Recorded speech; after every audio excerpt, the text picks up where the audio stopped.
ठीक है भाई, स्टार्ट करते हैं। क्वेश्चन नंबर हम 47 पर थे, कंक्रीट के क्वेश्चन नंबर 47 हम कर रहे थे। और आज मैंने आपका स्टील का जो बोर्ड्स बचा हुआ था, आपका बोर्ड्स के क्वेश्चंस भी दे दिए। मोस्ट प्रोबेबली कल शाम से मैं आपको बोर्ड्स भी स्टार्ट करता हूँ, मतलब स्टील स्ट्रक्चर्स हमारा स्टार्ट हो जाएगा मोस्ट प्रोबेबली। कल नहीं तो परसों तो 100% है, कल अगर नहीं तो परसों मॉर्निंग में ही आपको 100% मैं आपको स्टील स्ट्रक्चर्स का लेक्चर दे दूंगा। क्योंकि यार स्टील की डिमांड इतनी ज्यादा आ रही है, बोले सर स्टील स्टील स्टील कराओ सर, स्टील के क्वेश्चंस कराओ सर। एक बच्चे ने बहुत अच्छी बात बोली कि सर ये दूसरा जो सब्जेक्ट है वो तो चलो ठीक है, आपको कराने माना और आप कराओगे, ये भी मानते हैं हम लोग कि आप कवर कराओगे, ये भी हम मान रहे हैं। बट सर कुछ मेरे एग्जाम अभी 1-1.5 महीने बाद ही है, मैं सारे सब्जेक्ट खुद से कर सकता हूँ, मैं ऐसा कभी नहीं बोलूंगा कि आप खुद से सब्जेक्ट करो, मैं तो ये बोलूंगा जो मैं पढ़ा रहा हूँ उनको करो। बोला सर मेरा 1 महीने बाद ही एग्जाम है, उसका कोई स्टेट जेई का एग्जाम है, तो सर आप स्टील करा दो, क्योंकि सर स्टील ऐसा सब्जेक्ट है जो मैं खुद से नहीं पढ़ पा रहा हूँ। मैंने बोला यार कंक्रीट भी तो इंपॉर्टेंट है। बोला सर मैं मानता हूँ आपके पास कंक्रीट इंपॉर्टेंट है, अब वो स्टूडेंट क्या कंक्रीट तो पढ़ पा रहा है पर स्टील वो नहीं पढ़ पाता, बट हम तो कंक्रीट भी करेंगे स्टील भी करेंगे। तो जो मेरा नेक्स्ट सब्जेक्ट है वो स्टील चालू हो जाएगा कल या कल शाम से या परसों से, ठीक है। Next, the most common admixture which is used to accelerate. देखो जी, सीमेंट हो या कंक्रीट हो, 2 टर्म्स होती हैं, एक होता है एक्सेलरेटर, एक होता है रिटार्डर। एक्सेलरेटर का मतलब क्या होता है, जो सेटिंग को कम कर दे, जो सेटिंग टाइम को रिड्यूस कर दे, मतलब जल्दी जल्दी सेट करा दे। जो सेटिंग टाइम रिड्यूस, जैसे इनिशियल सेटिंग टाइम आधा घंटे का है ओपीसी का, ऑर्डिनरी पोर्टलैंड सीमेंट का। अब क्विक सीमेंट का नहीं है, क्विक सीमेंट का 5-10 मिनट ही है, ठीक है। अगर हम बात करते हैं ऑर्डिनरी पोर्टलैंड सीमेंट की, तो उसका सेटिंग टाइम जनरली 30 मिनट होता है। तो 30 मिनट को अगर हम 20 मिनट या 15 मिनट करना चाहें तो हमें उसमें क्या ऐड कर देंगे, हम उसमें ऐड कर देंगे एक्सेलरेटर्स। एक्सेलरेटर्स क्या करते हैं, सेटिंग टाइम को रिड्यूस कर देते हैं। और रिटार्डर्स क्या होते हैं, रिटार्डर्स सेटिंग टाइम को इंक्रीज कर देते हैं। तो मैं आपको 2 केमिकल्स बता रहा हूं, कौन कौन से।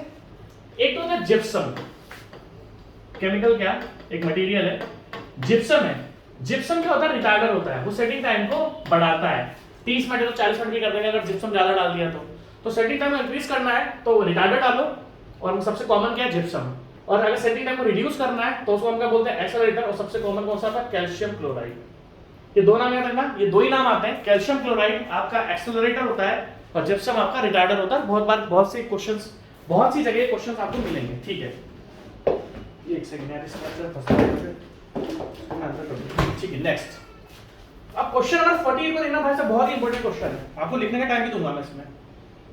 To make 1 cubic metre of M15, अगर आप देखोगे 1 2 4 दे रखी है, 1 2 4 का मतलब क्या होता है, M15 ग्रेड, M15 ग्रेड दे रखी है। अब आपसे ये बोल रहा है कि आपको 1 क्यूबिक मीटर M15 ग्रेड बनानी है। हमें क्या करना है, we have to make 1 cubic metre of M15 का, आपको 1 क्यूबिक मीटर कंक्रीट बनाना है बाय वॉल्यूम कंक्रीट, मतलब हमें वॉल्यूम से कैलकुलेट करना है। ये क्यूबिक मीटर आएगा, यहाँ पे गलत लिखा हुआ है, ठीक है। To make 1 cubic metre of M15 grade concrete by volume concrete, the volume of coarse aggregate required. इसने क्या बोला, सबसे पहली बात आपको M15 का 1 क्यूबिक मीटर कंक्रीट बनाना है। बहुत अच्छा क्वेश्चन है ये। M15 का 1 क्यूबिक मीटर कंक्रीट बनाना है और आपको जो भी कैलकुलेशंस करनी है वो वॉल्यूम से करनी है, bye volume concrete the volume. अब इसने क्या पूछा, देखो अगर हम M15 की बात करें तो M15 का होता है 1 2 4। अगर हम M15 की बात करते हैं तो M15 क्या होता है, 1 2 4, 1 2 4। इसने आपसे ये पूछा है भाई, पहला वाला क्या होता है सीमेंट, सेकंड वाला क्या होता है सैंड, और थर्ड वाला क्या होता है एग्रीगेट। इसने आपसे पूछा है जो एग्रीगेट आप मिलाओगे ना, इसका वॉल्यूम कितना है, इसका कितना वॉल्यूम आप ऐड करोगे, किसमें, 1 क्यूबिक मीटर कंक्रीट में, क्योंकि आपको कितना बनाना है, आपको 1 क्यूबिक मीटर बनाना है। आपको 1 अरे हर आप कोई भी ग्रेड ले लेना, मैं आपको एक सॉल्यूशन बताऊंगा, एक तरीका बताऊंगा, आप उससे किसी भी ग्रेड का फाइंड कर सकते हो। सबसे पहली बात आपको ध्यान होगा, एक टर्म मैंने आपको बताई, देखो हमें बनाना कितना है, 1 क्यूबिक मीटर।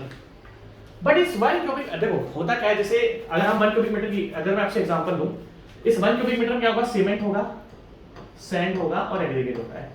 अगर हमको एग्जैक्ट 1 क्यूबिक मीटर कंक्रीट मिलाना है तो हमें थोड़ा सा वॉल्यूम ज्यादा लेकर चलना पड़ता है। क्यों, दो टर्म्स होती है, एक टर्म्स होती है bulking of sand, bulking of sand.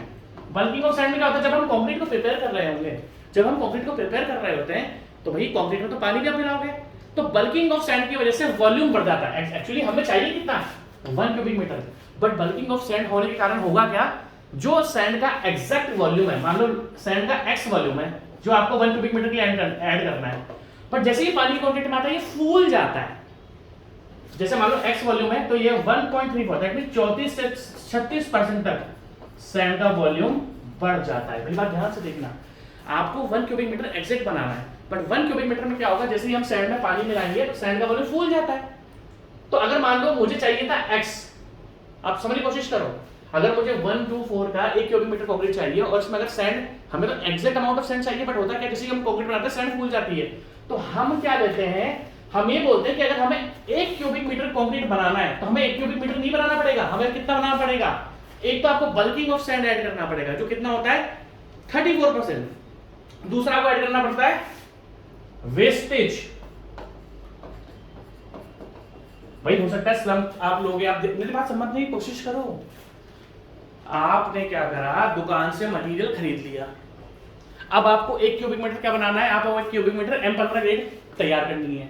तो अगर मुझे 1 क्यूबिक मीटर करनी है तो हम कभी भी 1 क्यूबिक मीटर नहीं करते, ज्यादा करते हैं। एक तो हम करते हैं बल्किंग ऑफ सैंड की वजह से, बल्किंग ऑफ सैंड से क्या होता है, सैंड का वॉल्यूम फूल जाता है, तो जो एग्जैक्ट सैंड होगी हमें उससे थोड़ा ज्यादा लेना पड़ता है। तो अगर मान लो सैंड का वॉल्यूम x है तो हमारा due to bulking of sand हमें सैंड का वॉल्यूम थोड़ा ज्यादा लेना पड़ता है, क्योंकि बल्किंग वजह से उसका एग्जैक्ट वॉल्यूम नहीं निकल पाता, और बल्किंग तो होगी क्योंकि जो ड्राई सैंड आप मिला रहे हो उसमें पानी से कांटेक्ट आएगा तो बल्किंग तो होगी। दूसरा वेस्टेज ऑफ मटेरियल, तो हम करते क्या है, अगर आप वेस्टेज ऑफ मटेरियल की बात करें तो जो भी मटेरियल है उसको 20% एक्स्ट्रा, जो भी मटेरियल है आपको वो 20% आप एक्स्ट्रा ऐड करो। कहने का मतलब क्या होता है, अगर मैं देखो यहां पर कितना था, बल्किंग ऑफ सैंड की वजह से, देखो ध्यान से, अगर मैं 1 क्यूबिक मीटर कंक्रीट बना रहा हूं तो बल्किंग ऑफ सैंड की वजह से 34% एंड वेस्टेज ऑफ मटेरियल की वजह से 20%, अगर इन दोनों को आप ऐड करोगे तो क्या आ रहा है 56%, और अगर 56% को मैं हटाऊंगा तो क्या बन जाए, अगर परसेंटेज सिंबल हटाऊं तो देखो ना 34% क्या है बल्किंग ऑफ सैंड, 20 क्या है वेस्टेज ऑफ मटेरियल, इन दोनों को ऐड करूंगा तो 56% आता है, और 56 से अगर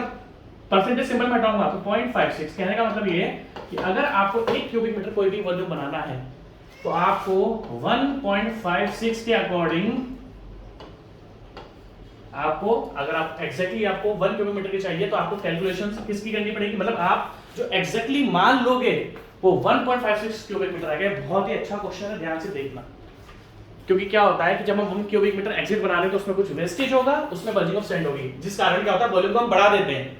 जो 1 क्यूबिक मीटर था अब हम वो 1 क्यूबिक मीटर ना बना के क्या बनाएंगे 1.56 क्यूबिक मीटर। सबसे पहले लिख लो आप इसको, नेक्स्ट सेकंड क्या हट रहा लिख लो, इसको डिलीट करूंगा, मेरे बोर्ड पे जगह नहीं है इतनी ज्यादा तो मेरे को इसको डिलीट करना पड़ेगा, ठीक है। नेक्स्ट आगे देखना, तो एग्जैक्टली भाई क्वेश्चन में तो 1 क्यूबिक मीटर पड़ा है, but due to the wastage and bulking of sand we have to make 1.56 cubic metre. That means जो आपके पास टोटल वॉल्यूम आ रहा है जो आपको कंक्रीट का बनाना है वो कितना बनाना है 1.56। अब आप सिंपल सा फंडा है, प्रोपोर्शंस क्या है, अगर हम 1 2 4 की, अगर हम 1 2 4 की बात करें तो प्रोपोर्शन क्या है 1 to 4, 1:2:4 है, इन तीनों को ऐड कर दो, 1 + 2 + 4 जो कि आ गया 7।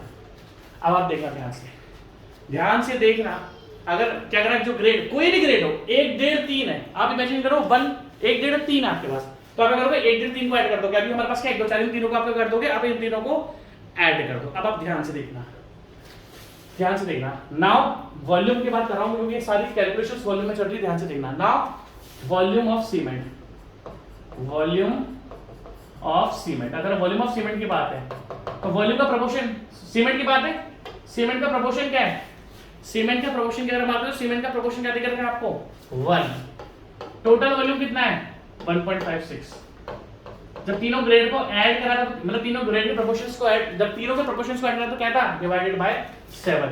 यहां से आपको सीमेंट का वॉल्यूम मिल जाएगा 1 क्यूबिक मीटर में कितना है। आगे देखना ना, वॉल्यूम ऑफ एग्रीगेट या वॉल्यूम ऑफ सैंड, अगर मैं वॉल्यूम सैंड की बात करूं तो पहली बात तो सैंड का आप ये देखो प्रोपोर्शन कितना दिख रहा है 2 भाग 2 में 2, टोटल वॉल्यूम कितना है 1.56, तीनों का समेशन कितना आया था जब तीनों का प्रोपोर्शन ऐड करा था डिवाइडेड बाय 7, ये वॉल्यूम ऑफ सैंड आ जाएगा। अगर मैं वॉल्यूम ऑफ एग्रीगेट बात करूं, वॉल्यूम ऑफ एग्रीगेट की, तो एग्रीगेट का प्रोपोर्शन कितना दिख रखा है 4 को बाहर रख दो, टोटल वॉल्यूम कितना है 1.56 डिवाइडेड बाय तीनों का प्रोपोर्शन का समेशन कितना था 7। अब आप एक कैलकुलेट कर लो, आपको एग्जैक्टली सबके वॉल्यूम मिल जाएंगे। ध्यान से देखना। देखो सबसे पहला मैं वॉल्यूम ऑफ सीमेंट निकालता हूँ। 1.56 divided by 7 22% volume of cement आया आपके पास। सॉरी 22% नहीं, आप ध्यान से देखना। Volume 1.56 divided by 7। ठीक है बिल्कुल सही है। कुछ गड़बड़ तो नहीं करी मैंने। एक बार एक्सटेंडेड कैलकुलेशन करने दो। 1.56 यार 1.54 आएगा ना। एक गलती मैंने कर दी, क्योंकि जो हमारा बल्जिंग ऑफ सैंड है वो 34% है। जो हमारा बल्जिंग ऑफ सैंड है वो हमारा क्या है 34% है मेरे ख्याल से ये 1 है ना। और जो वेस्टेज ऑफ मटेरियल है वो 20 है। यार 1.54 आएगा। एक्चुअली मैंने कैलकुलेशन में गलती कर दी। अब देखो हम वॉल्यूम ऑफ सीमेंट निकाल रहे हैं। वॉल्यूम ऑफ सीमेंट देखो 1.54 करना है इसको हर जगह यार। 1.54 मैंने एडिशन गलत कर दिया सबका, मतलब मैंने 34 और 20 को 36 लिख दिया। ये 1.54 आएगा। मैंने क्या करा 34 प्लस 20 को मैंने 56 लिख दिया। 54 है। ठीक है ध्यान से देखना। वॉल्यूम की बात कर रहे हैं तो 1.54 into 1 divided by 7 0.22 cubic metre. 0.22 cubic metre क्यों? क्योंकि यहां पर जो मैंने टोटल वॉल्यूम रखा है वो भी मैंने क्यूबिक मीटर में रखा हुआ है। तो टोटल वॉल्यूम है आपका वो मैंने क्यूबिक मीटर में ही रखा हुआ है। तो टोटल वॉल्यूम किस प्रकार क्यूबिक मीटर में। तो जो वॉल्यूम ऑफ सीमेंट आएगा वो आएगा 0.22 क्यूबिक मीटर। उसके बाद हम वॉल्यूम ऑफ सैंड की बात करते हैं। 1.54 multiply by 2 divided by 7 0.44 cubic metre. 0.44 cubic metre. That means 1 cubic metre में जो मेरा सैंड का वॉल्यूम आएगा वो आएगा 0.22 क्यूबिक मीटर। 1 टेंशन ना लो, इसका जैसा एक और क्वेश्चन आएगा उसमें और वो भी कराऊंगा। वॉल्यूम ऑफ सैंड की अगर हम बात करें तो वॉल्यूम ऑफ सैंड क्या आएगा आपके पास 0.44 मीटर। और अगर हम वॉल्यूम ऑफ एग्रीगेट की बात करें तो 4 मल्टीप्लाई बाय 1.54 डिवाइडेड बाय 7 0.88। अब आप ध्यान से देखो। तो अगर आपने ध्यान से देखा आपका जो वॉल्यूम ऑफ एग्रीगेट, अगर आपको 1 क्यूबिक मीटर ग्रेड बनानी है, आपको 1 क्यूबिक मीटर ग्रेड बनानी है ना 1.54 ठीक है डिवाइडेड बाय 7 में एक बार क्रॉस चेक करूंगा मल्टीप्लाई बाय 4 ठीक है। अब देखो अगर आपको 1 क्यूबिक मीटर कंक्रीट बनाना है, कौन से ग्रेड का 1 2 4 ग्रेड का, तो आपको 0.22 क्यूबिक मीटर, ध्यान से देखना 0.22 क्यूबिक मीटर आपको सीमेंट चाहिए होगा। 0.44 क्यूबिक मीटर आपको देखो सीमेंट कितना चाहिए था 0.22, सैंड कितना चाहिए 0.44 और जो हमारा वॉल्यूम ऑफ एग्रीगेट दिखता है वो 0.88 क्यूबिक मीटर। अब आप इस क्वेश्चन में ध्यान से देख सकते हो कहीं पर आपको 0.88 दिख रहा है क्या, कहीं पर भी आपको 0.88 दिख रहा है क्या, क्योंकि इसने आपसे वॉल्यूम ऑफ कोर्स एग्रीगेट पूछा है जो कि मुझे 0.85 के आसपास दिख रहा है। इसको आप अच्छा टॉपिक है ये, इसको लिख लोगे फायदेमंद होगा, क्योंकि इसके जैसे अगर क्वेश्चन आपको मिलना है इसको आप लिख लो। इसके जैसे अगर क्वेश्चन मिलेगा आपको और आपको उसमें आएगा मजा। ठीक है अब एफ्लोरेसेंस, नेक्स्ट क्वेश्चन एफ्लोरेसेंस इन सीमेंट को देखो। एफ्लोरेसेंस क्या होता है हमारे सीमेंट के अंदर, अगर हम एफ्लोरेसेंस की बात करें तो एफ्लोरेसेंस मतलब होता है व्हाइट पैचेस। एफ्लोरेसेंस का मतलब क्या होता है white patches.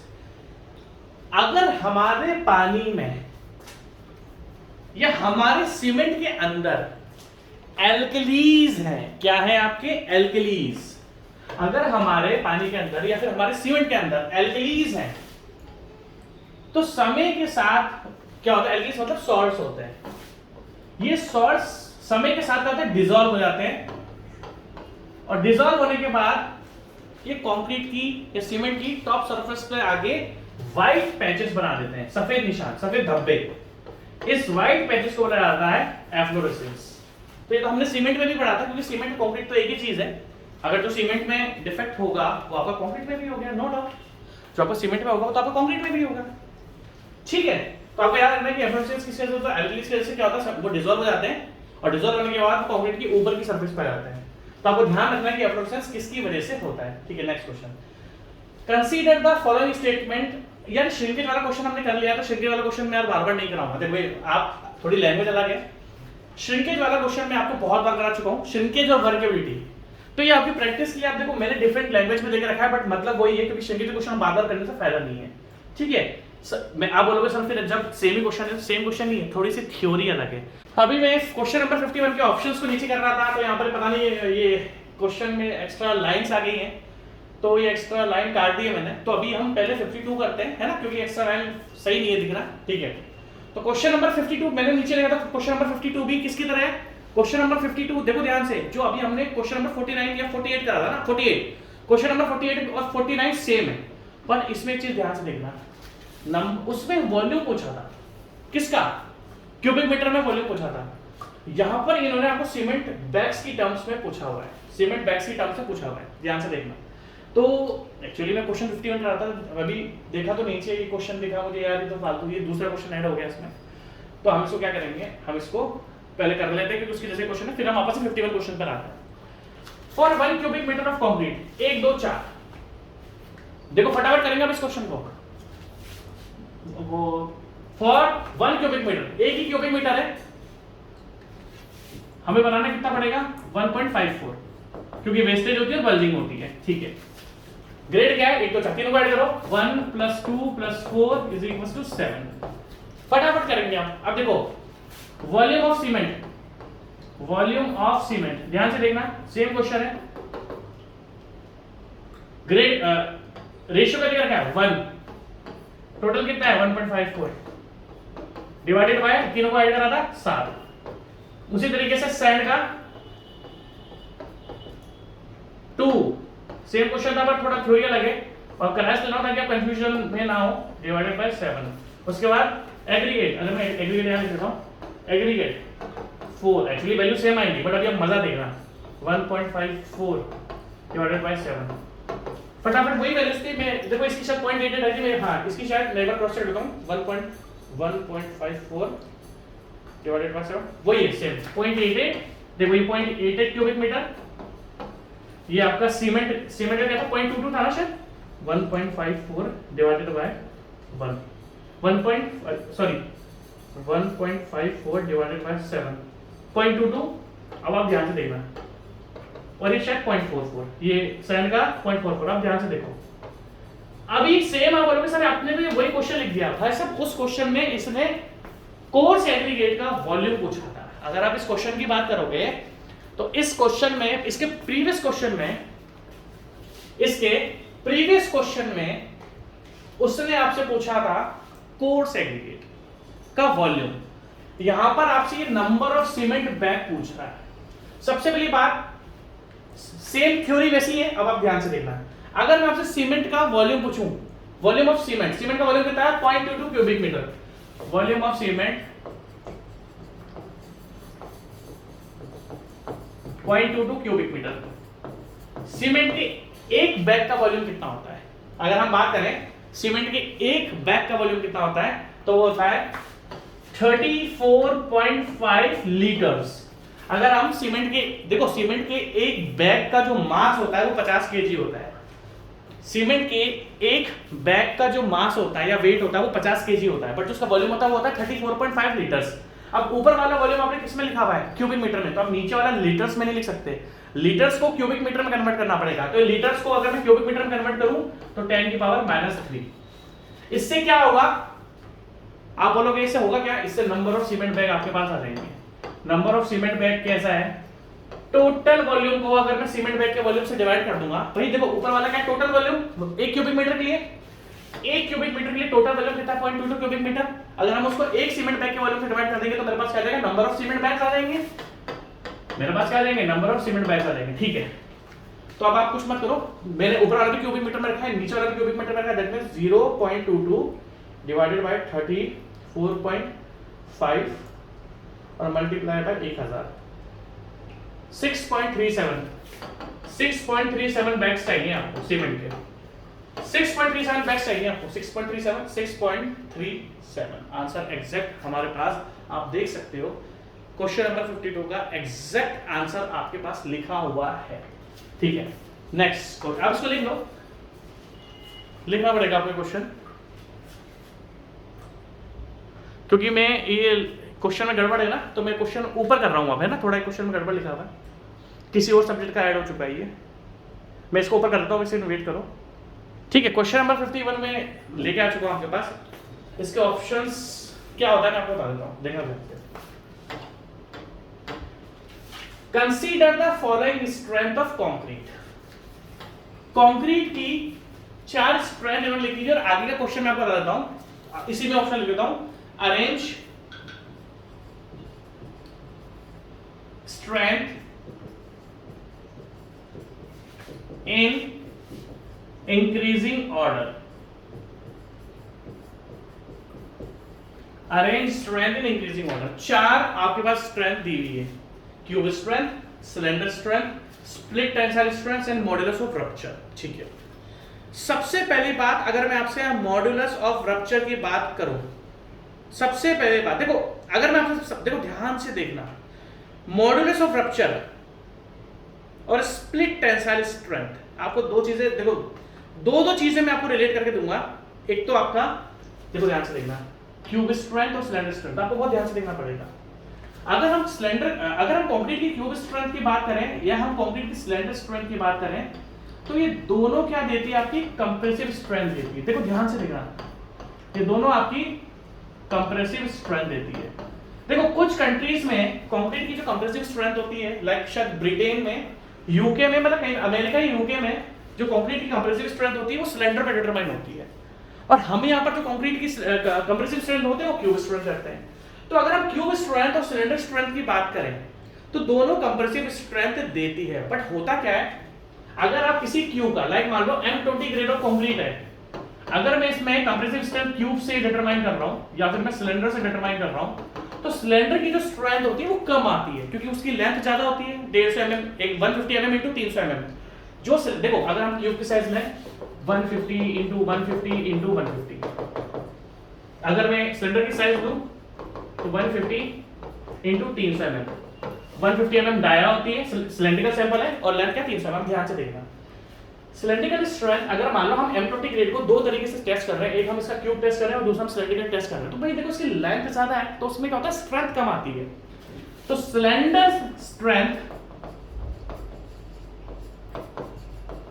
Is 0.8 to 0.9 of cube strength. जो भी क्यूब स्ट्रेंथ आएगी, जो हम अगर M20 ग्रेड को अगर मैं क्यूब से अगर M20 ग्रेड को मैं बाय यूजिंग क्यूब उसकी अगर कंप्रेसिव स्ट्रेंथ डिटरमाइन कर रहा हूं, तो जब मैं सेम M20 ग्रेड को सिलेंडर में यूज करूंगा तो सिलेंडर की जो कंप्रेसिव स्ट्रेंथ होगी, सिलेंडर स्ट्रेंथ नहीं, सिलेंडर की जो कंप्रेसिव स्ट्रेंथ होगी वो 0.8 to 0.9 आएगी ऑफ क्यूब स्ट्रेंथ। तो अगर इन दोनों की मैं बात करूं, देखो इन्होंने लिखा है consider the following strength of concrete, ये दोनों क्या है, ये दोनों है आपकी कंप्रेसिव स्ट्रेंथ। और अगर मैं इन दोनों में से आपसे बड़ा पूछूं, बड़ा कौन सा है, ऑब्वियसली क्यूब स्ट्रेंथ बड़ी है ना, क्योंकि अगर सिलेंडर स्ट्रेंथ निकालनी है तो आपको 0.8 to 0.9 करना पड़ेगा क्यूब स्ट्रेंथ का, क्यूब स्ट्रेंथ को कम करना पड़ेगा। तो अगर मैं आपसे पूछूं कि क्यूब स्ट्रेंथ और सिलेंडर स्ट्रेंथ में कौन बड़ा है, नो डाउट क्यूब स्ट्रेंथ बड़ा है। तो in this cube strength dominate करता है कंप्रेसिव स्ट्रेंथ में। अब आप नीचे की दो देखो, नीचे की दो क्या है, स्प्लिट टेंसाइल स्ट्रेंथ, और दूसरा क्या है आपका modulus of rupture. Split tensile strength और मॉड्यूलस ऑफ रप्चर दोनों कंक्रीट की टेंसाइल स्ट्रेंथ देते हैं। मैंने आपको लेक्चर्स में सब करवा के रखा हुआ है, देखो ध्यान से देखना, क्वेश्चन बहुत इंपॉर्टेंट है। क्यूब स्ट्रेंथ और सिलेंडर स्ट्रेंथ तो कंप्रेसिव स्ट्रेंथ देता है, जिसमें हमने देख लिया कि क्यूब स्ट्रेंथ बड़ी होती है, तो इन दोनों से जीता कौन, क्यूब स्ट्रेंथ। आप ध्यान से देखना, अगर हम स्प्लिट टेंसाइल स्ट्रेंथ और मॉड्यूलस ऑफ रप्चर की बात करते हैं तो ये दोनों क्या देती है, दोनों टेंसाइल स्ट्रेंथ देती है। बट अगर मैं स्प्लिट टेंसाइल स्ट्रेंथ की बात करूं, अगर मैं स्प्लिट टेंसाइल स्ट्रेंथ की बात करूं, देखो मॉड्यूलस ऑफ रप्चर, अगर हम मॉड्यूलस ऑफ रप्चर की बात करते हैं तो modulus of rupture generally beam के ऊपर करा जाता है, मॉड्यूलस ऑफ रप्चर बीम के ऊपर परफॉर्म करा जाता है, और स्प्लिट टेंसाइल स्ट्रेंथ सिलेंडर के ऊपर परफॉर्म करा जाता है। आप ध्यान से देखना, जिस तरीके से इन दोनों में रिलेशन है ना कि कंक्रीट की जो क्यूब स्ट्रेंथ होती है वो सेम ग्रेड ऑफ कंक्रीट, ध्यान से देखना, अगर same grade of concrete M20 में इन दोनों में करा तो क्यूब स्ट्रेंथ मेरी ज्यादा आएगी, सिलेंडर स्ट्रेंथ मेरी 0.8 to 0.9 कम आएगी। जो भी क्यूब स्ट्रेंथ आएगा उसको 0.8 to 0.9 कर दो, वो आपकी सिलेंड्रिकल स्ट्रेंथ होगी, सिलेंडर की कंप्रेसिव स्ट्रेंथ होगी। उसी तरीके से अगर हम स्प्लिट टेंसाइल स्ट्रेंथ और मॉड्यूलस ऑफ रप्चर की बात करते हैं तो दोनों टेंसाइल स्ट्रेंथ देता है, पर स्प्लिट टेंसाइल स्ट्रेंथ जो होती है, ध्यान से देखना, स्प्लिट टेंसाइल स्ट्रेंथ जो होती है आपकी वो 0.6 to 0.65 of modulus of rupture. अब ध्यान से देखना, मॉडुलस ऑफ रप्चर। देखो ये तो आपको समझ में आ गया है। स्प्लिट टेंसाइल स्ट्रेंथ हम सिलेंडर के ऊपर परफॉर्म करते हैं और उस पर कंप्रेसिव फोर्स लगाते हैं, और मॉडुलस ऑफ रप्चर हम बीम के ऊपर परफॉर्म करते हैं। तो अगर आपने सेम ग्रेड ऑफ कंक्रीट को स्प्लिट टेंसाइल स्ट्रेंथ करा, सेम ग्रेड ऑफ कंक्रीट को अगर आपने मॉडुलस ऑफ रप्चर करा, तो जो भी मॉडुलस ऑफ रप्चर का आएगा ना उसका 0.6 से 0.65 कर दो। क्या कर दो? 0.6 से क्या कर दो? 0.65 कर दो, उतना आपका स्प्लिट टेंसाइल स्ट्रेंथ आएगा। तो नो डाउट, अब आप ध्यान से देखना, तो अगर आप पूछो कि स्प्लिट टेंसाइल स्ट्रेंथ और मॉडुलस ऑफ रप्चर में कौन जीता, भाई देखो जब मॉडुलस ऑफ रप्चर को मैं कम कर रहा हूं, कम कर दिया ना, 1 से कम कर दिया, तो ऑब्वियसली यहां पर जब मैं मॉडुलस ऑफ रप्चर को कम कर रहा हूं तब जाकर स्प्लिट टेंसाइल। तो अगर मैं इन दोनों में से पूछूं कौन जीत रहा है, तो मॉडुलस ऑफ रप्चर जीत रहा है। अब आपको ये तो पता ही होगा कि कंक्रीट की टेंसाइल स्ट्रेंथ हमेशा वीक होती है, लाइक 10% होती है। कंक्रीट की जो भी कंप्रेसिव स्ट्रेंथ होगी उसका 1/10 कर दो, कंक्रीट की जो भी कंप्रेसिव स्ट्रेंथ होगी उसका 1/10 कर दो, और तब आपकी टेंसाइल स्ट्रेंथ आएगी। तो कहने का मतलब क्या है कि इन दो स्ट्रेंथ के कंपैरिजन में नीचे वाली स्ट्रेंथ बहुत कम होती है। तो अगर हमने इंक्रीजिंग ऑर्डर की बात करी, इंक्रीजिंग का मतलब क्या? सबसे छोटा। तो आप मुझे बताओ कि स्प्लिट टेंसाइल स्ट्रेंथ और मॉडुलस ऑफ रप्चर में सबसे छोटा, देखो टेंसाइल तो छोटा ही है इन कंपैरिजन टू कंप्रेसिव, तो ये दोनों तो लास्ट में आएंगे। अगर मैं इन दोनों की बात करूं तो सबसे छोटी स्ट्रेंथ कौन सी है? स्प्लिट टेंसाइल स्ट्रेंथ सबसे छोटी है, स्प्लिट टेंसाइल स्ट्रेंथ। उसके बाद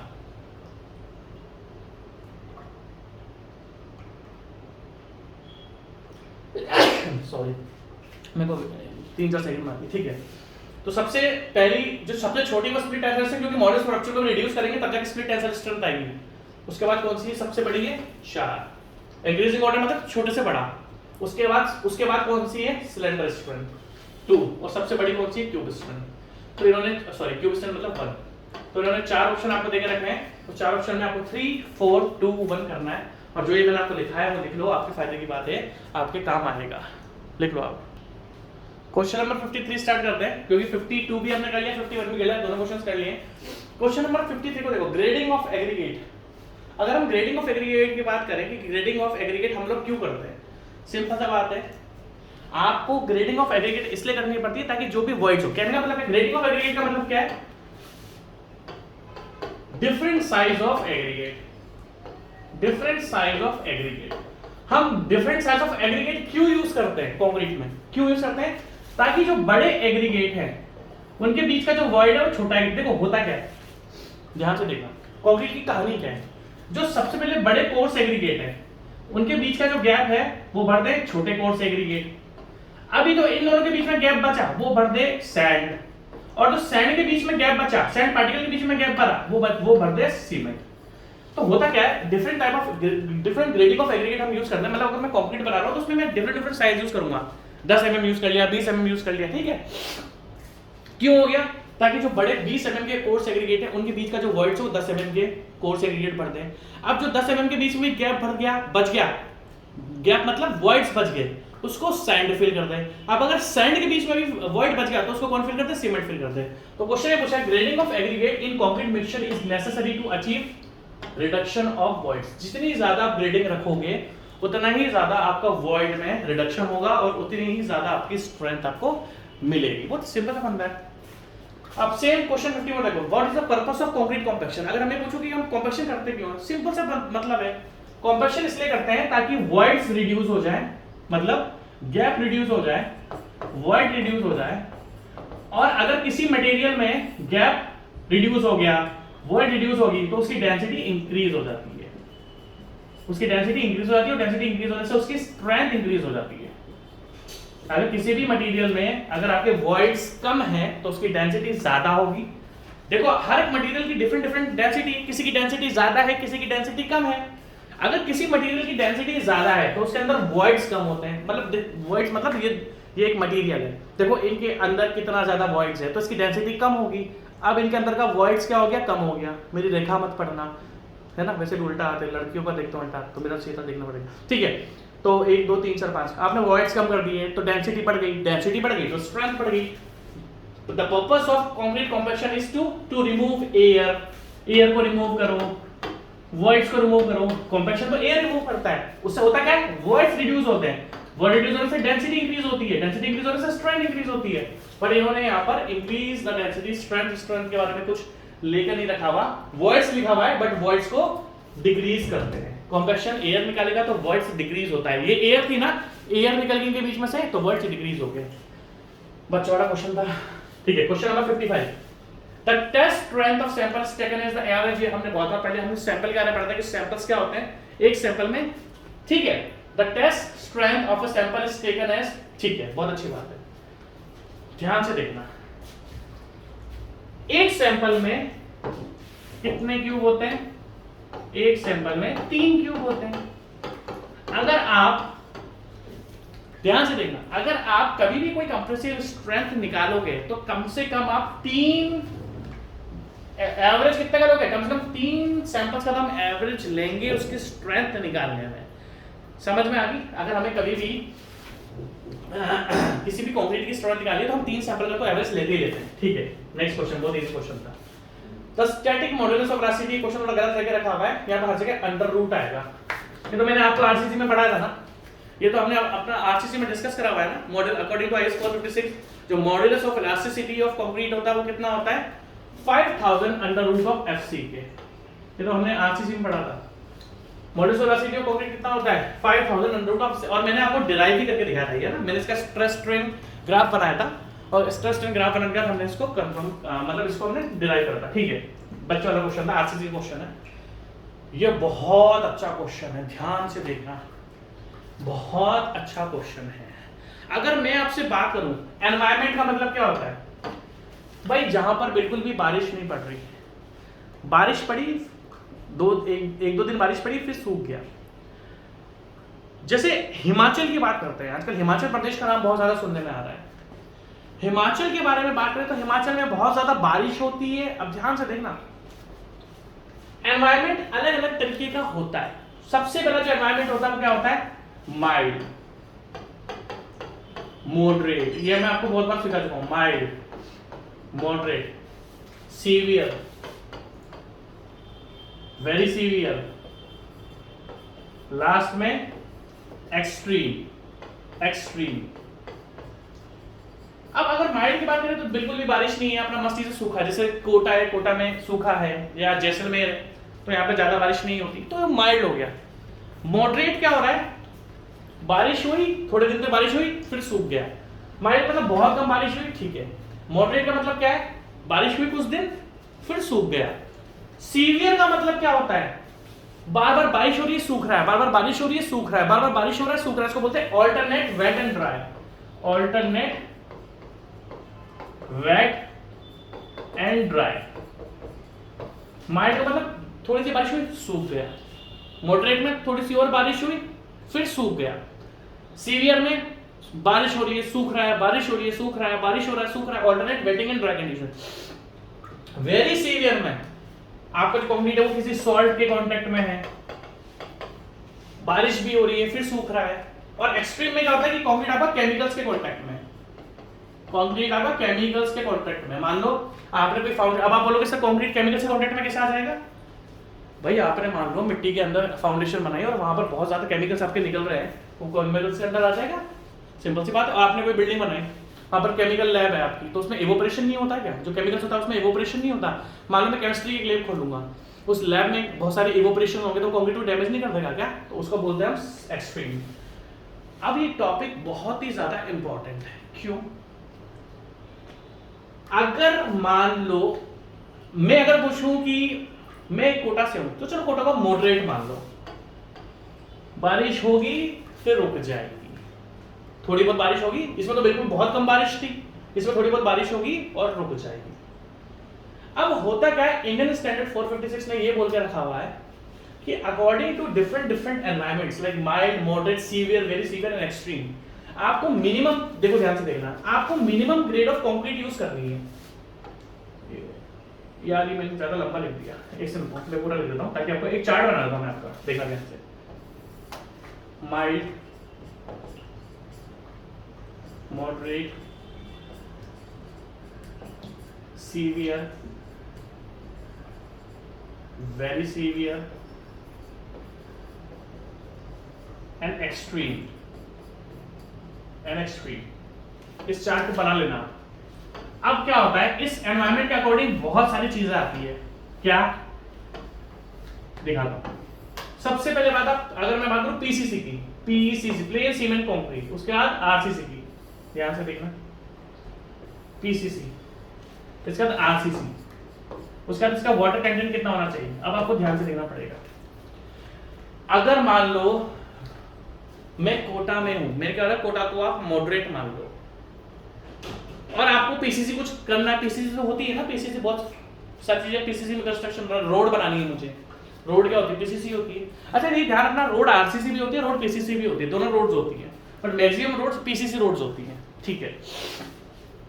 तो अगर मैं आपसे बात करूं कि मैं कोटा में हूं और अब मेरा मॉडरेट एनवायरनमेंट है और मुझे कुछ पीसीसी से कंस्ट्रक्शन करना है, तो आईएस 456 ने सबकी मिनिमम ग्रेड दे के रखी हुई है।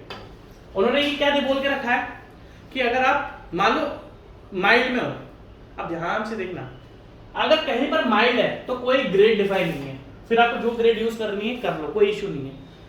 मॉडरेट हो गया, पीसीसी बात प्लेन सीमेंट कंक्रीट, अगर मॉडरेट हो गया तो आपको क्या यूज करना पड़ेगा, मिनिमम आपको M15 ग्रेड यूज करनी पड़ेगी। अगर आप सीवियर एनवायरनमेंट में हो और आपको पीसीसी कंस्ट्रक्शन करना है तो आपको मिनिमम M20 ग्रेड कंक्रीट की, मतलब पीसीसी की प्लेन सीमेंट कंक्रीट की ग्रेड यूज करनी पड़ेगी। अगर आप वेरी सीवियर में हो तो M20, और अगर आप एक्सट्रीम में हो तो M25। ये इन केस ऑफ पीसीसी है। अब मान लो कहीं पर माइल्ड एनवायरनमेंट है और आप किससे कंस्ट्रक्शन कर रहे हो, आप कर रहे हो आरसीसी का, तो आपको minimum M20 grade concrete use करनी पड़ेगी आरसीसी की। अगर क्या बोलता है आरसीसी कि अगर आपका माइल्ड एनवायरनमेंट है और अगर आप आरसीसी यूज कर रहे हो तो आरसीसी की जो मिनिमम ग्रेड आप यूज करोगे, मतलब अगर आपने आरसीसी कोई स्ट्रक्चर बनाया तो जो उसमें मिनिमम ग्रेड यूज होगी वो आपकी क्या होगी, M20।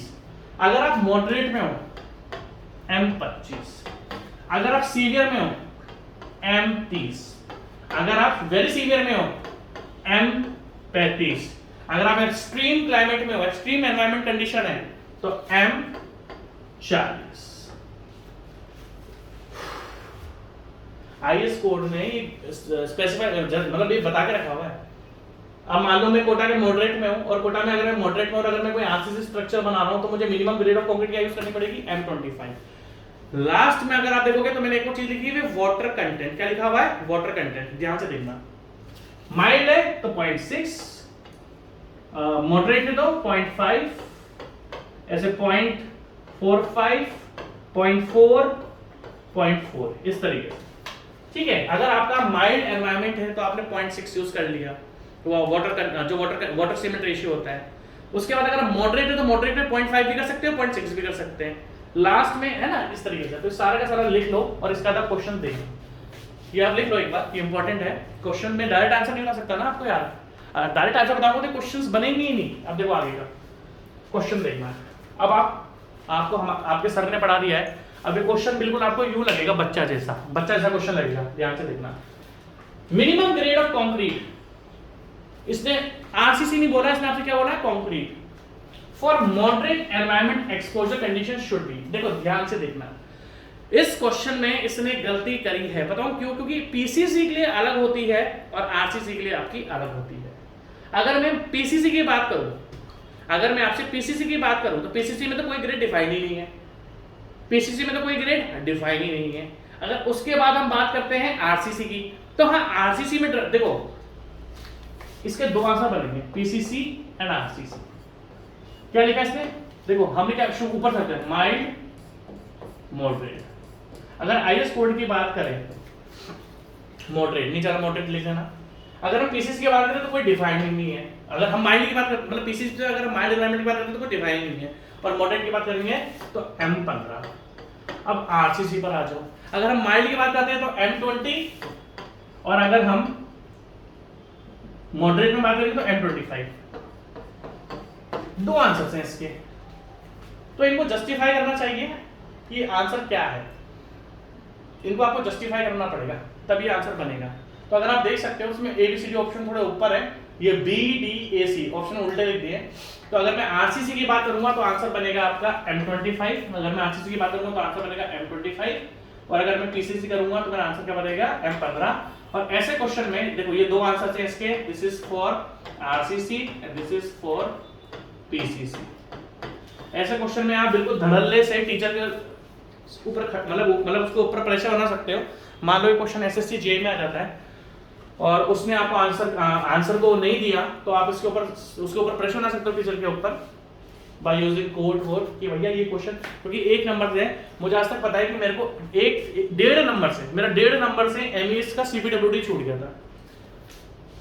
मेरा पास 1.5 मार्क्स कम था और मुझे एमईएस मिल गया था। अगर मेरे 1.5 मार्क्स आए होगा ना एसएससी जेई में तो मुझे सीपीडब्ल्यूडी मिलता। तो एक 1.5 मार्क्स हिलाकर रख देते हैं चीजों को, तो इन चीजों का आपको ध्यान रखना पड़ेगा। 1.5 मार्क्स की वजह से मैं एमईएस में आ गया था। दोनों डिपार्टमेंट अच्छे हैं, मैं बस आपको बता रहा हूँ। दोनों एमईएस भी बहुत अच्छा है, सीपीडब्ल्यूडी भी बहुत अच्छा है। मैं बस आपको बता रहा हूँ कि 1.5 मार्क्स के चक्कर में डिपार्टमेंट चेंज हो जाते हैं, ठीक है। क्योंकि आपको तो 1.5 मार्क्स दिखते हैं, वहां पर तो लाखों बच्चे होते हैं ना, लाखों बच्चे होते हैं। अब एसएससी जेई में लाखों ही होते हैं, करोड़ों तो होते नहीं है। हाँ, एसएससी सीजीएल की बात करूंगा तो उसमें करोड़ों होते हैं, करोड़ों बच्चे देते हैं।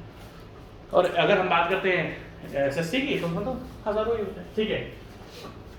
अब देखो स्लम की डायमेंशन यार 10 20 30 से बच्चों का क्वेश्चन है कि ऊपर वाला कितना होता है 10 सेंटीमीटर, नीचे वाला कितना होता है 20 सेंटीमीटर, हाइट कितना 30 सेंटीमीटर। बच्चों वाले क्वेश्चन नहीं करेंगे, ठीक है। The addition of calcium chloride, ठीक है, आपको अच्छी तरीके से पता था। अगर हम कैल्शियम क्लोराइड की बात करें तो कैल्शियम क्लोराइड हमें अच्छी तरीके से पता है CaCl2 है ना ये, हाँ। डिक्रीज सेटिंग टाइम को डिक्रीज कर देता है, एक्सेलरेटर है ना। अगर हम CaCl2 की बात करें, तो CaCl2 क्या करता है? अगर हम CaCl2 की बात करें तो CaCl2 क्या करता है भाई? वो एक्सेलरेटर है, वो सेटिंग टाइम को डिक्रीज करता है।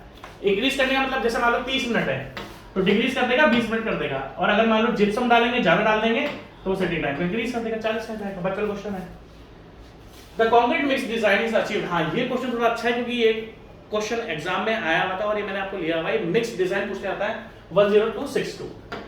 10262 हमें बहुत बार खोलना पड़ता है। जैसे मैं कंस्ट्रक्शन करा रहा हूँ ना, तो मुझे बहुत सारी चीजें 10262 से देखनी पड़ती है। तो जो कंक्रीट मिक्स डिजाइन होता है ना आपका, वो 10262 से होता है। ये आपको थोड़ा ध्यान रखना पड़ेगा। यार पानी पी लूँ यार, थोड़ा ब्रेक मिल जाता तो चाय भी पी लूँ, बट सोच रहा हूँ कि एक आधा क्वेश्चन करा दूँ उसके बाद पीऊँगा, ठीक है। क्वेश्चन नंबर 61 देखो आप, बहुत ही अच्छा question. As per Indian standard 456/2000। अब देखो बहुत ध्यान से देखना, मैंने आपको पहले भी एक बार बताई है कि जो भी हम ड्रिंकिंग वाटर यूज, जो भी हम कभी भी ये पूछा जाए कि कंक्रीट में आप कौन सा पानी यूज करोगे, तो आप क्या बोलोगे कि सब जो ड्रिंकिंग वाटर हो। इन केस आपके पास ड्रिंकिंग वाटर नहीं है तो भी अगर ये पूछा जाए कि कंक्रीट में जो हम पानी यूज करते हैं उस पानी की कुछ क्वालिटीज होती हैं, क्योंकि वाटर के जो कंटेंट होता है, जो वाटर के कॉन्स्टिट्यूएंट्स होते हैं उसके अंदर कौन कौन से हो सकते हैं? ऑर्गेनिक मैटर हो सकता है, इनऑर्गेनिक मैटर हो सकता है। सबसे पहले बात, अगर हम ऑर्गेनिक मैटर की बात करें, ऑर्गेनिक मैटर, आप सबसे पहले मुझे बताओ कि ऑर्गेनिक और इनऑर्गेनिक में डिफरेंस क्या होता है? भाई ऑर्गेनिक का मतलब है जिसके अंदर कार्बन हो, इनऑर्गेनिक का मतलब जिसके अंदर कार्बन ना के बराबर हो। ऑर्गेनिक मैटर क्या होता है? जिसके अंदर कार्बन की प्रेजेंस हो। ऑर्गेनिक और इनऑर्गेनिक मैटर क्या होता है? जिसके अंदर कार्बन की प्रेजेंस बहुत ही लेस होती है। तो जो पानी हम कंक्रीट के लिए यूज कर रहे हैं उसमें अगर ऑर्गेनिक मैटर है तो वो ज्यादा से ज्यादा कितना चाहिए? 200 मिलीग्राम पर लीटर। ये चार्ट में जो आपको बना के दूंगा ये बहुत इंपॉर्टेंट है। कंक्रीट को क्या, अभी तो मैं 62 क्वेश्चन पे आया हूं, अभी तो मुझे बहुत क्वेश्चंस कराने हैं।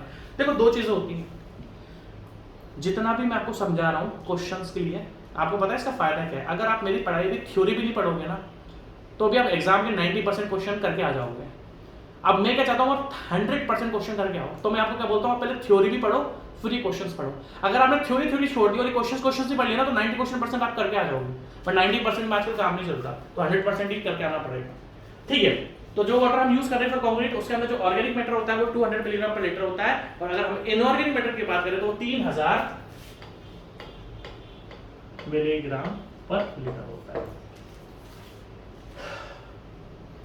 अब देखो, as per Indian standard 456 the organic content of water used for making concrete should not be more than 200 milligram पर लीटर। और अगर इनऑर्गेनिक से आ जाएगा, अगर मान लो एक क्वेश्चन इनऑर्गेनिक से आ जाता है तो आप क्या बोलोगे? सर सिंपल सा फंडा है, इनऑर्गेनिक में 3000 मिलीग्राम पर लीटर, बट ओनली ऑर्गेनिक और इनऑर्गेनिक मैटर प्रेजेंट नहीं होता है। क्या क्या प्रेजेंट होता है आपका? सल्फेट प्रेजेंट हो सकते हैं, क्लोराइड्स प्रेजेंट हो सकते हैं, सस्पेंडेड मैटर प्रेजेंट हो सकता है, क्या बोला मैंने, सल्फेट है। देखो ध्यान से देखना, अगर हम मान लो बात करते हैं, अभी तो इसमें क्वेश्चन ऑर्गेनिक और इनऑर्गेनिक आपको देख रहा हुआ है, इन क्वेश्चन में पूछा था कि सल्फेट कितने होने चाहिए। तो अगर हम सल्फेट की बात करते हैं, ये भी आप लिख देना, तो मैक्सिमम जो टॉलरेबल है, जो अलाउड है, वो 500 मिलीग्राम पर लीटर है। ये जिस तरीके से हम लिख रहे हैं ना ऑर्गेनिक मैटर, हर एक पैरामीटर से एक क्वेश्चन बन सकता है। अगर मैं बोलूं सस्पेंडेड मैटर का तैरता रहता है, जो फ्लोट, सस्पेंडेड मैटर का मतलब क्या होता है, जो तैरता रहता है, वो ज्यादा से ज्यादा 2000 मिलीग्राम पर लीटर। और अगर मैं क्लोराइड्स की बात करूं, क्लोराइड्स, तो पीसीसी के लिए 1000 मिलीग्राम पर लीटर, और आरसीसी के लिए 2000 मिलीग्राम पर लीटर। तो ये कुछ पैरामीटर्स हैं, सारे पैरामीटर से आपके पास क्वेश्चंस आ सकते हैं सारे। एक नहीं ना ना ना ना, ये आरसीसी के लिए, पीसीसी के लिए 2000 और उल्टा लिखना है, आरसीसी के लिए 1000, ठीक है। तो सारे के सारे पैरामीटर्स लिख लो कि जो भी वाटर हम यूज करते हैं फॉर कंक्रीट मेकिंग, उन सब के अंदर आपको ये पानी के अंदर की जो टॉलरेंस होती है वो आपको ध्यान रखनी है, क्योंकि किसी से, अभी तो इस क्वेश्चन में इसने ऑर्गेनिक मैटर ही पूछा है, वो आपको सल्फेट, सस्पेंडेड मटेरियल, क्लोराइड, किसी से भी आपसे क्वेश्चन वो पूछ सकता है। और याद रखना आरसीसी के लिए 1000 और पीसीसी के लिए 2000, लिख लो इसको आप। नेक्स्ट क्वेश्चन देखते हैं। अब देखो अगर हम वापस से एनवायरनमेंट, क्वेश्चन नंबर 63 देखो, question number maximum admissible water cement ratio for mild environmental exposure. अगर हम माइल्ड की बात करें तो क्या था हमारा, 0.6 से 0.5 है ना, 0.6 से 0.5 था हमारा। देखो लिख लिया ना, is the water cement ratio, maximum admissible water cement ratio for mild environment exposure. क्यों लिखा है इसने, अभी मैंने आपको पीसीसी के लिए बताया, अभी मैंने आपको आरसीसी के लिए बताया, है ना।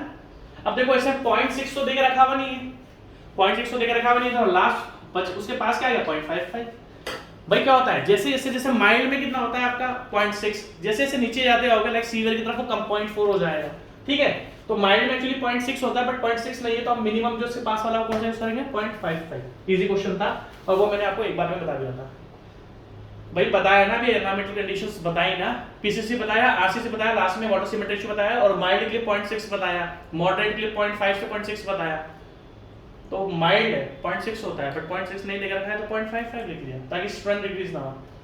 एयर एंट्रेनमेंट इन कंक्रीट इंक्रीजेस। देखो सिंपल सा फंडा है, अगर हम एयर एंट्रेनमेंट की बात करते हैं तो एयर एंट्रेनमेंट्स क्या होते हैं, like bubbles, like air bubbles. मैं आपको एग्जांपल देता हूं, लाइक हमने एयर बबल्स इंट्रोड्यूस कर दी।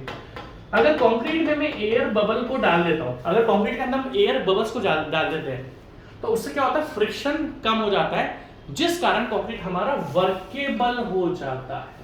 तो आपको हमेशा ध्यान रखना, जो आपके एयर एंट्रेनमेंट्स होते हैं, जो कंक्रीट में ऐड करे जाते हैं, वो कंक्रीट की वर्केबिलिटी को बढ़ा देते हैं, प्लस स्ट्रेंथ को भी रिड्यूस नहीं करते, स्ट्रेंथ को भी रिड्यूस नहीं करते। मतलब एयर एंट्रेनमेंट्स का फायदा क्या होता है, वर्केबिलिटी भी बढ़ जाती है। अगर मैं आपसे पूछूं एयर एंट्रेनमेंट्स का फायदा क्या है, तो उसका फायदा क्या है, आपकी वर्केबिलिटी भी बढ़ जाएगी, और वर्केबिलिटी बढ़ने के बाद आपका वर्केबिलिटी तो बढ़ती है, साथ में आपकी स्ट्रेंथ भी सेम रहती है। Next question, which of the following, अरे यार रिटार्डर पिटार्डर का मैंने बहुत बार बता दिया। देखो रिटार्डर और एक्सेलरेटर के क्वेश्चंस आपके पास बहुत बार आएंगे, ठीक है। ओहो लिखो लिखो, रुको रुको रुको रुको, जिप्सम तो इसमें है ही नहीं, जिप्सम तो इसके अंदर है ही नहीं। Which one of the following, मेरे को लगा था कैल्शियम क्लोराइड, तो मुझे लगा था एक्सेलरेटर, ना ना कैल्शियम क्लोराइड तो एक्सेलरेटर है। रिटार्डर में क्या था, जिप्सम आता है, जिप्सम कहां लिखा है इसने, अगला क्या है, ध्यान से देखना, दो नाम आपको याद करा है, कैल्शियम क्लोराइड क्या है आपका, एक्सेलरेटर, जिप्सम क्या है आपका, रिटार्डर है। बट इसने रिटार्डर के नाम पर यहां पर कहीं पर भी जिप्सम देकर नहीं रखा हुआ है। तो अगला रिटार्डर क्या होता है, कैल्शियम लिग्नोसल्फोनेट। कैल्शियम लिग्नोसल्फोनेट को भी अपने रिटार्डर में लिखना, जिप्सम के साथ, वैसे मैंने आपको कंक्रीट में लिखाया हुआ होगा कौन कौन सा रिटार्डर, तो थ्योरी मैंने आपको पढ़ाया ना, सब मैंने लिखाया हुआ होगा, ठीक है। Next question, identify the wrong statement. देखो क्वेश्चन नंबर 66 में आपको क्या करना है, रॉन्ग स्टेटमेंट को आइडेंटिफाई करना है। Bulking of sand can go up to 40%, बिल्कुल सही बात है, बिल्कुल सही बात है। बल्किंग ऑफ सैंड जैसे अभी हमने 34% लिया था, वो एवरेज हम लेते हैं। आप देखो बिल्कुल, देखो आपको रॉन्ग स्टेटमेंट को आइडेंटिफाई करना है, आपको रॉन्ग स्टेटमेंट को आइडेंटिफाई करना है। जैसे मुझे रॉन्ग स्टेटमेंट एक सेकंड में दिख गया, इसके अंदर कौन सा है, मैं आपको तीन ऑप्शन दिखाता हूं, पहले गलत गलत। बल्किंग ऑफ सैंड हम एवरेज लेते हैं, 34% लेते हैं और 40% तक भी जा सकता है, बिल्कुल सही बात है। अब बल्किंग ऑफ सैंड जो होता है वो मैक्सिमम हमेशा कितने पर होता है 4.6 मॉइस्चर कंटेंट पर। अगर आपने कंक्रीट पर 4.6 मॉइस्चर कंटेंट जो होगा उस पर आपका बल्किंग ऑफ सैंड मैक्सिमम होता है। तीसरा, bulking of sand occurs due to free moisture in the देखो bulking of sand occurs due to free moisture film formation over sand. बिल्कुल सही बात है, सैंड के ऊपर एक लेयर्स बना देते हैं। ये तीन ऑप्शन सही है, लास्ट में ये गलत है। Bulking of sand is considered in wet batching of concrete mix. नहीं, आप ध्यान से देखना इस क्वेश्चन को भाई, बल्किंग ऑफ सैंड नहीं लेते हम। Bulking of sand is considered in wet batching in concrete, बिल्कुल भी नहीं लेते हैं हम, हमेशा ओरिजिनल लेते हैं। ठीक है, नेक्स्ट। अब ये वही क्वेश्चन रिपीट हो गया आपका 67 वाला बच्चों वाला क्वेश्चन है। Separation of coarse aggregate from concrete. चलो चलो अच्छे क्वेश्चन है, बच्चों वाले क्वेश्चन है। Separation of coarse aggregate from concrete, coarse aggregate का कंक्रीट होता है उसको क्या बोल देते हैं हम, उसको सेग्रीगेशन बोल देते हैं। ब्लीडिंग अब होता है जब पानी ऊपर आ जाता है। वाटर सीमेंट रेशियो दोनों कर सकते हैं, volume by volume, weight by weight भी कर सकते हो, दोनों कर सकते हो। जनरली वेट बाय वेट होगा तो ज्यादा ठीक रहेगा। टू प्रिवेंट सेग्रीगेशन, हाँ ये क्वेश्चन भी हमने पढ़ा है कि अगर हमें सेग्रीगेशन को रोकना है, ये वेट रोक तो 1.5 मीटर पे इसका आप देख लो, 1.5 मीटर आंसर है।